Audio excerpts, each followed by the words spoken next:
Passaremos ao bloco Você Pergunta e o pastor Natanael responde, consultando a Bíblia.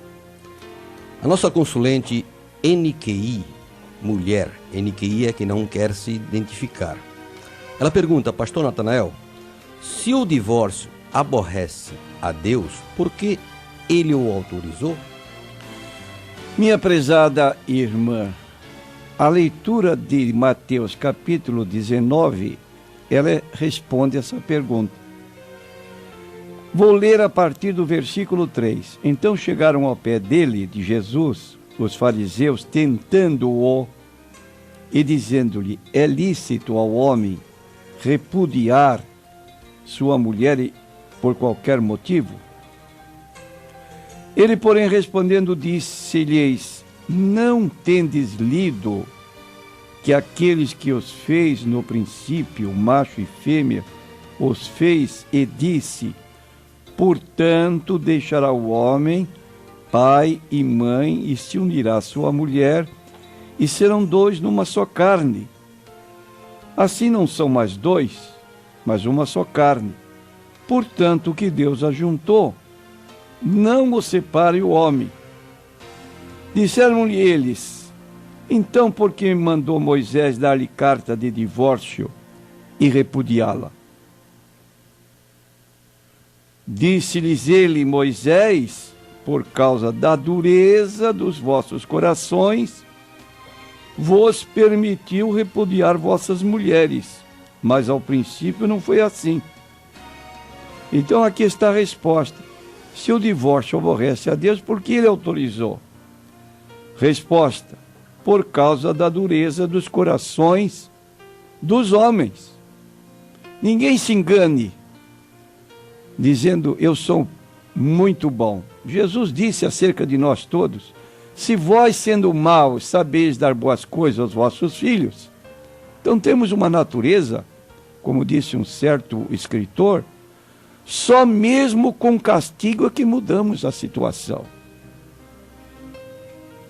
Porque, do contrário, a rebelião do homem está implantada no seu coração. E Deus diz, por meio do profeta Jeremias 17:9, diz lá, enganoso é o coração, mais do que todas as coisas, e perverso.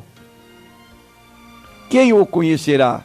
Eu, o Senhor, esquadrinho os corações, para dar a cada um segundo as suas obras. Capítulo 2 de Malaquias. Deus, por meio de Malaquias, fala ou aponta o que o povo dizia naqueles dias. E dizeis, por quê? Porque o Senhor foi testemunha entre ti e a mulher da tua mocidade, com a qual tu foste desleal, sendo ela tua companheira e a mulher da tua aliança. E não fez ele somente um, ainda que lhe soprava o Espírito? E por que somente um? Ele buscava uma descendência para Deus, portanto guardai-vos em vosso espírito, e ninguém seja infiel para com a mulher da sua mocidade, porque o Senhor, o Deus de Israel, diz que odeia o repúdio. E aquele que encobre a violência com a sua roupa, diz o Senhor dos exércitos, portanto guardai-vos em vosso espírito, e não sejais desleais. Malaquias, capítulo 2, versículos 14 até o versículo 16. Então aqui está a palavra de Deus, e Jesus, na sua continuidade, no capítulo 19, versículo 9, ele diz, eu vos digo, porém, há uma exceção que justifica o divórcio. Qualquer que repudiar sua mulher, não sendo por causa de fornicação, fornicação é adultério para um casal. Repudiar sua mulher, não sendo por causa de fornicação, e casar com outra, comete adultério. E o que casar com a repudiada, também comete adultério.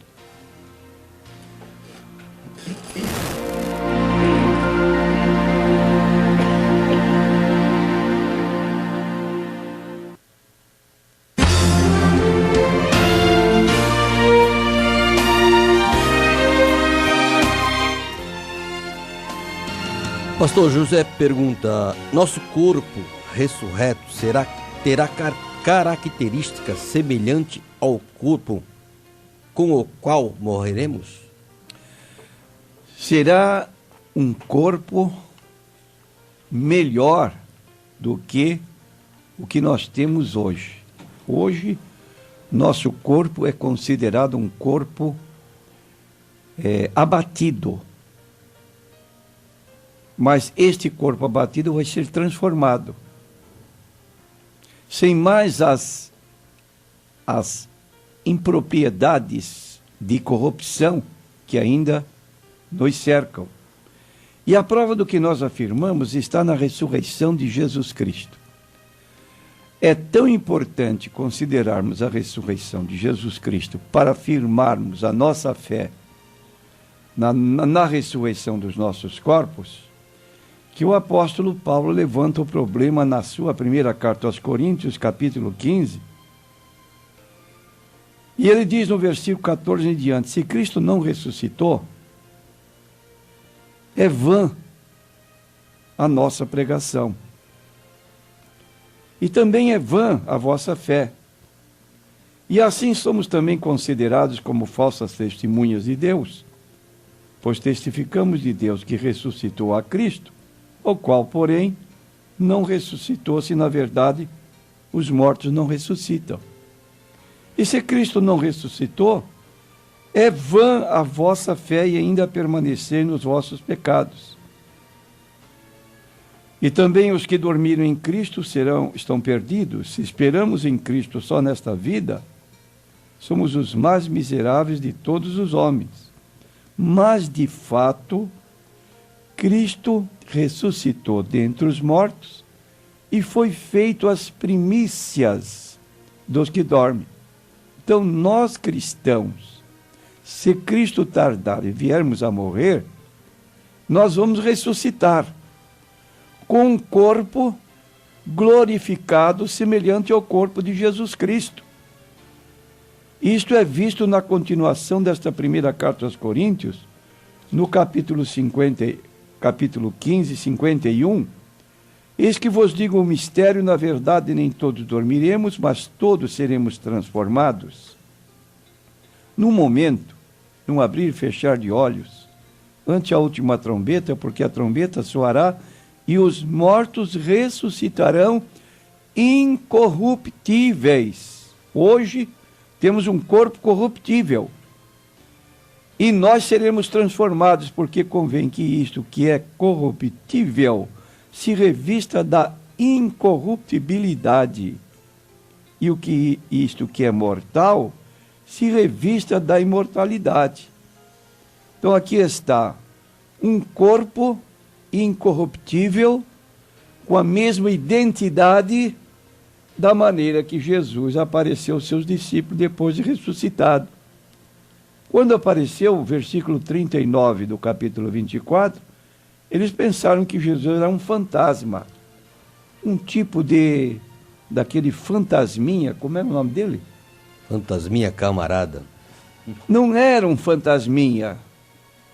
Jesus disse: por que ficam espantados e por que atemorizados? Por que esses pensamentos na cabeça? Por que estás perturbados? Vede as minhas mãos, os meus pés, que sou eu mesmo. Sou eu mesmo. Por que olhar para as mãos de Jesus? Por que olhar para os pés de Jesus como prova de que ele era o próprio que havia estado lá na cruz e agora estava vivo? Porque havia o sinal dos cravos nas suas mãos, foi o que ele fez quando se apresentou a Tomé, que duvidou da sua ressurreição. Tomé, chega aqui o teu dedo, chega a tua mão, veja nas minhas mãos, nos meus pés, no meu lado. E Tomé, diante da evidência, ele se prostrou diante de Jesus e fez uma exclamação admirável: Senhor meu e Deus meu. Chamou Jesus de seu Senhor e seu Deus. E não errou. Então, vamos ter um corpo glorificado. Semelhante ao corpo de Cristo, seremos reconhecidos como tais, não iremos perder a nossa identidade, considerando que ressurreição é diferente de reencarnação. Reencarnação é a volta do espírito a outro corpo. Ressurreição é o retorno do espírito ao próprio corpo.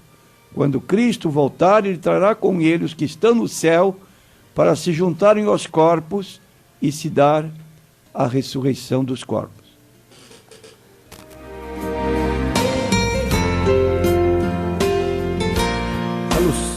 A Lucy pergunta, pastor Natanael: os justos recebem seu galardão nesta vida ou na vida eterna? Nós encontramos no livro do Apocalipse, o último livro da Bíblia, o último capítulo, que é o capítulo 22, e no versículo 12, as palavras de Jesus Cristo: eis que cedo venho, e o meu galardão está comigo para dar a cada um segundo a sua obra. E temos as palavras de Paulo na sua segunda carta a Timóteo, capítulo 4, quando praticamente ele se despedia do apóstolo, considerando que estava preso e que havia ameaça dele ser morto, como foi, por espada. Ele diz nos versículos 6 até o 8: porque eu já estou sendo oferecido por aspersão de sacrifício, e o tempo da minha partida está próximo. Combati o bom combate, acabei a carreira, guardei a fé.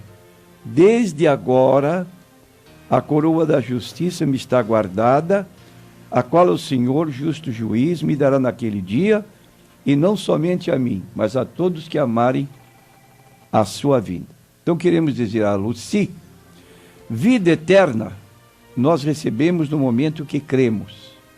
Repetindo, vida eterna recebemos no momento que cremos. João 5:24. Quem ouve minha palavra e crê naquele que me enviou tem a vida eterna. Vida eterna é uma vida de comunhão com Deus, diferente daquela na qual vivíamos mortos para Deus, no sentido de estarmos separados. Quando o nosso pecado foi apagado, perdoado, nós entramos em comunhão com Ele. Então passamos a ter a vida eterna. Galardão iremos receber por ocasião da vinda do Senhor Jesus Cristo. São coisas distintas. Salvação é gratuita, galardão é trabalho.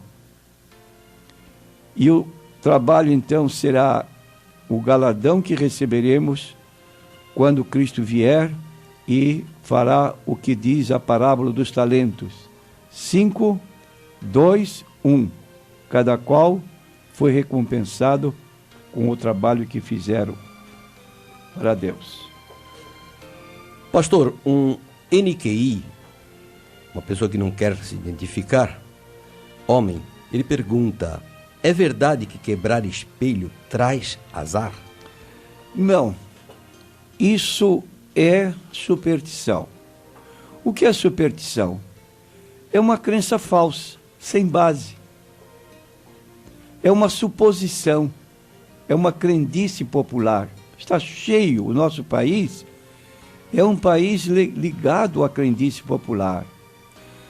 Tem medo do dia 13, tem medo de passar por baixo de uma escada, de ver um gato preto na rua, e uma porção de crendices. Quando a pessoa aceita Cristo, essas crendices desaparecem. Ele passa a ter fé, como Jesus declarou: tende fé em Deus. E aquele que se aproxima de Deus deve crer que Ele existe, que Ele é galardoador das pessoas que o buscam. Está no livro de Hebreus, capítulo 11, versículo 6.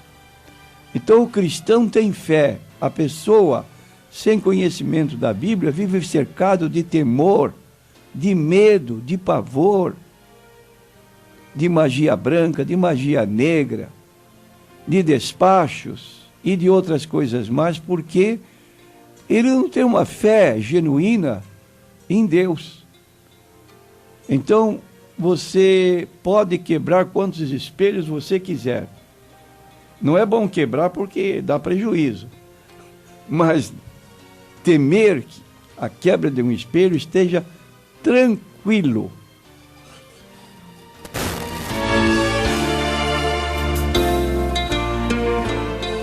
Pastor Natanael Rinaldi, o Leão pergunta: o livro de Jonas é uma história real ou uma ficção?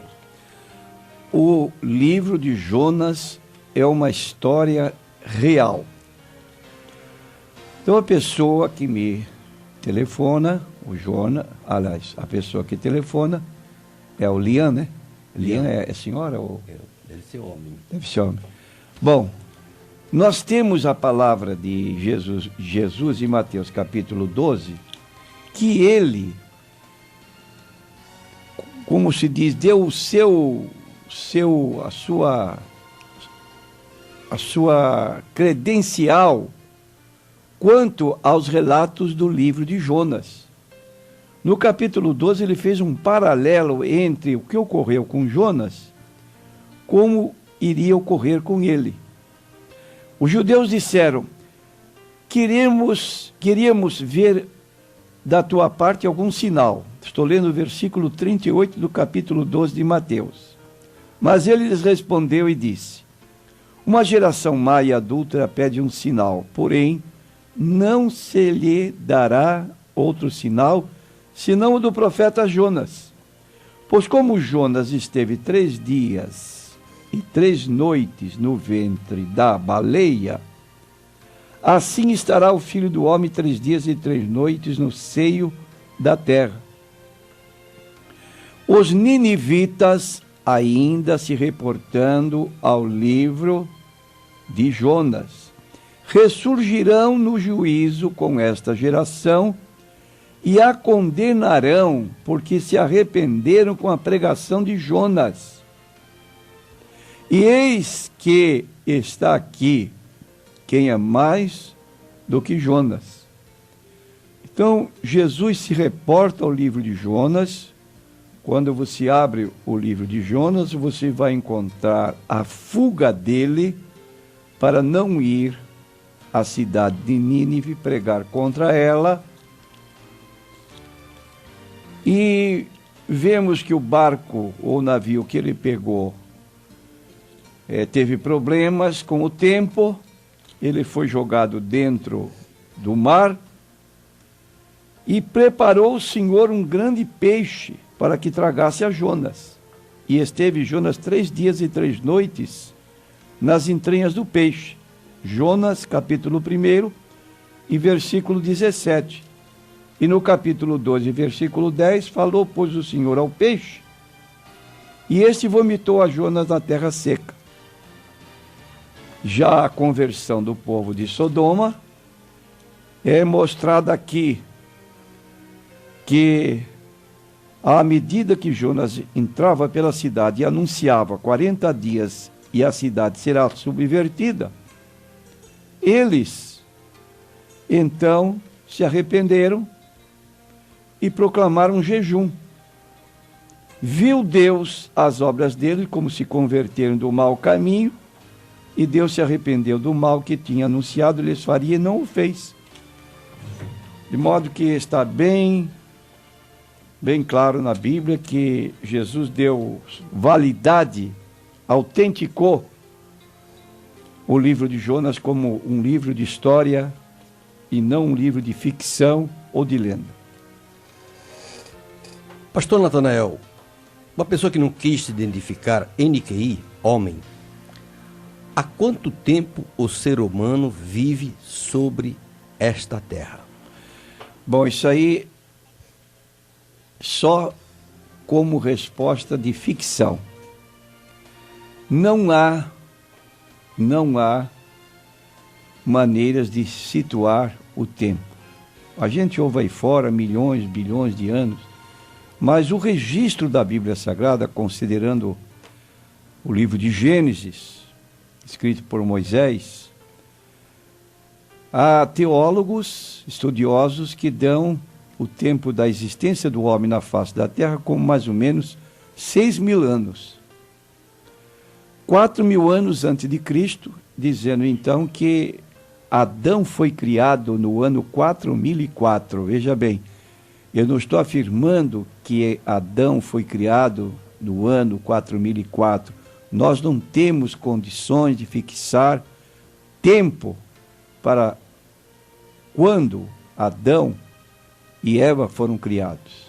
Admitimos que foram criados por Deus conforme o registro da Bíblia Sagrada.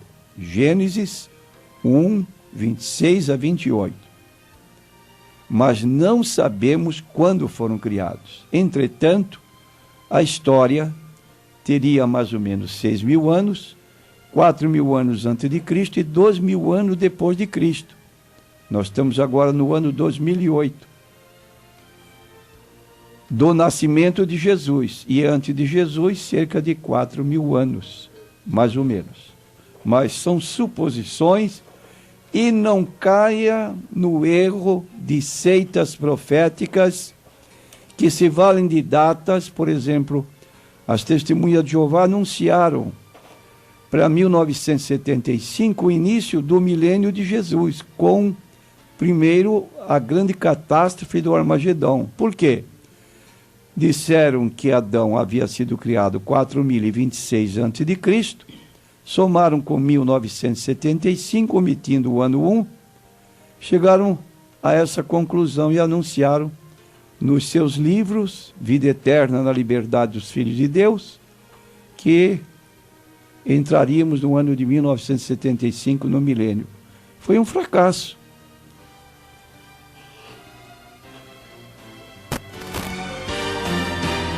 NQI Mulher, ela faz duas perguntas, pastor.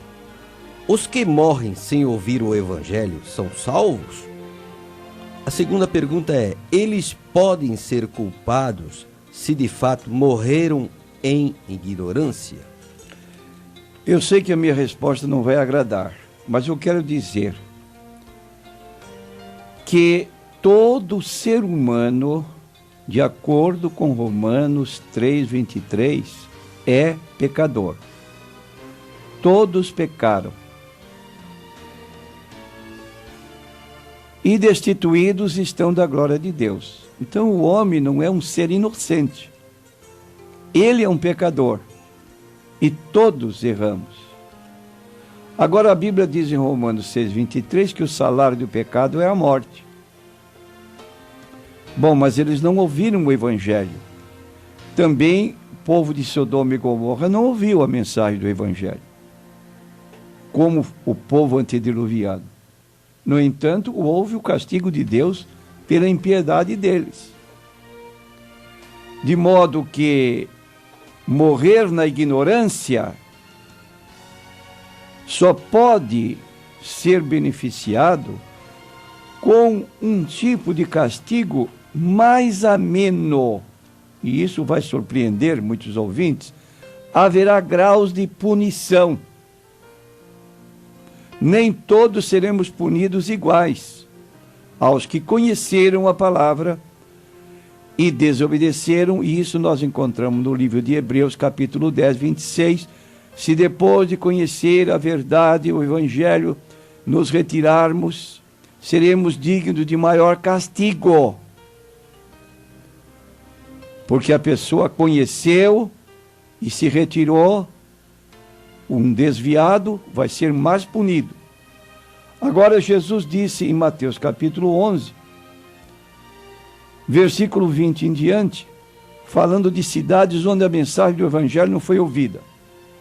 Então começou ele a lançar em rosto as cidades onde se operou a maior parte dos seus prodígios e não haverem arrependido, dizendo: ai de ti, Corazim, ai de ti, Betsaida, porque se em Tiro e em Sidom fossem feitos os prodígios que em vós se fizeram, há muitos se teriam arrependido com saco e com cinza.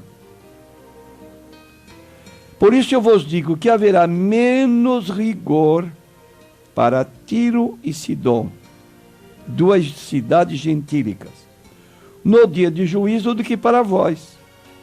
E tu, Cafarnaum, que te ergues até os céus, serás abatido até o inferno. Porque se em Sodoma tivessem sido feitos prodígios que em ti se operaram, teria ela permanecido até hoje. Eu vos digo, porém, que haverá menos rigor para os de Sodoma no dia de juízo do que para ti. Então, a única coisa que podemos dizer, pessoa que morre sem ouvir o evangelho, terá um castigo menor do que outros que ouviram e não creram.